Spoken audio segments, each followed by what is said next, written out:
اگر ہم بات کریں بارہمولہ کی سیٹ پر ہونے والے الیکشن کی تو اس سیٹ کے لیے کل 22 کینڈیڈیٹ نے نامینیشن فارم بھرا ہے۔ ریٹرننگ آفیسر بارہمولہ کے آفس سے ایک لسٹ سامنے آئی جس میں 22 کینڈیڈیٹ کے نام شامل ہیں۔ لسٹ بہت لمبی ہے لیکن ہم بات کریں گے جو ٹاپ کنٹینڈر ہیں اس سیٹ کے لیے۔ ٹاپ کنٹینڈر کی بات کریں تو صرف 3 کینڈیڈیٹ کے ناموں کی دھوم مچی ہے، جو کہ عمر عبداللہ، ہاں یہ وہی عمر عبداللہ ہیں جو جموں اینڈ کشمیر کے چیف منسٹر رہ چکے ہیں اور Jammu and Kashmir national conference کے وائس پریزیڈنٹ بھی ہیں۔ اور دوسرے کینڈیڈیٹ وہ ہیں جو دوسری بار اس سیٹ پر اپنی قسمت آزمانے جا رہے ہیں، Jammu and Kashmir people conference کے چیئرمین سجاد غنی لون۔ اس بار وہ خود اس سیٹ پر الیکشن میں حصہ لے رہے ہیں۔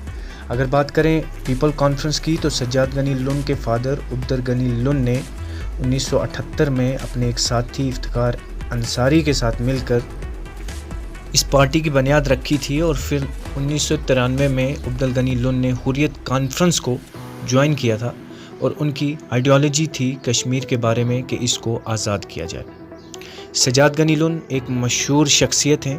15 اگست 2015 کو خلیج ٹائم میگزین نے ایک آرٹیکل چھاپا جس میں بتایا تھا یہ 6 انڈینز ہیں جنہوں نے اپنی اپنی فیلڈ میں چھاپ چھوڑی ہے، اپنی اپنی فیلڈ میں اچھا کام کیا ہے۔ اس آرٹیکل میں پولیٹیشین کی کیٹیگری میں سجاد غنی لون کا نام سامنے آیا تھا۔ اور اگر ہم بات کریں تیسرے کینڈیڈیٹ کی تو اس کینڈیڈیٹ کے چرچے نہ صرف کشمیر میں ہیں بلکہ پوری انڈیا میں ہو رہے ہیں۔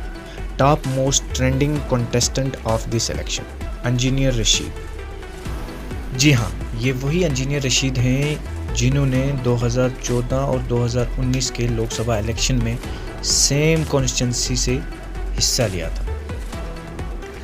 عوامی اتحاد پارٹی کے فاؤنڈر ہیں اور انجینئر رشید نے اپنے پولیٹیکل کیریئر کی شروعات 2008 میں کی تھی اور یاد رہے انہوں نے کنسٹرکشن انجینئر کی نوکری سے استعفیٰ دے کر 17 دن کی کمپین کرنے کے بعد لنگیٹ ہندوارہ کانسٹیٹوئنسی کی سیٹ اپنے نام کی تھی۔ صرف 17 دن کی کمپین۔ انجینئر رشید کے نامینیشن سے پہلے یہاں صاف صاف مقابلہ این سی اور پی سی کے درمیان نظر آ رہا تھا، لیکن اس کے باوجود ایک بہت بڑی تعداد ووٹرز کی اس کنفیوژن میں تھی کہ ووٹ کس کو دیا جائے۔ انجینئر رشید کے نامینیشن کے بعد کافی لوگوں کو ایک نئی راہ، ایک نیا کینڈیڈیٹ سامنے نظر آیا۔ جو کنفیوژن میں تھے وہ بھی پولنگ بوتھ جانے کے لیے تیاریاں کر رہے ہیں۔ آبزرور کا کہنا ہے کہ جو گراؤنڈ کی حالت ہے وہ لیفٹ رائٹ اپ ڈاؤن چل رہی ہے، کچھ سمجھ نہیں آ رہا۔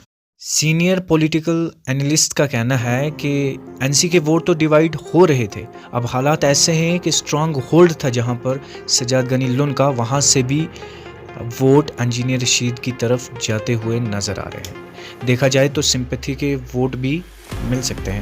اب مقابلہ این سی پی سی کے درمیان نہیں، پی سی اور انجینئر رشید کے درمیان نظر آ رہا ہے۔ یہ کہا جاتا ہے کہ انجینئر رشید ایکس فیکٹر رہیں گے بارہمولہ لوک سبھا سیٹ کے لیے، جو ووٹ کو ڈیوائیڈ کرنے میں بہت بڑا رول ادا کریں گے۔ اگر ووٹ کی بات کریں، اس الیکشن میں حصہ لینے والے ان 3 ٹاپ کینڈیڈیٹس میں سے صرف انجینئر رشید وہ واحد کینڈیڈیٹ ہیں جو لگاتار تیسری مرتبہ اس سیٹ پر حصہ لے رہے ہیں۔ پچھلے 2 لوک سبھا الیکشن کی بات کریں تو 2014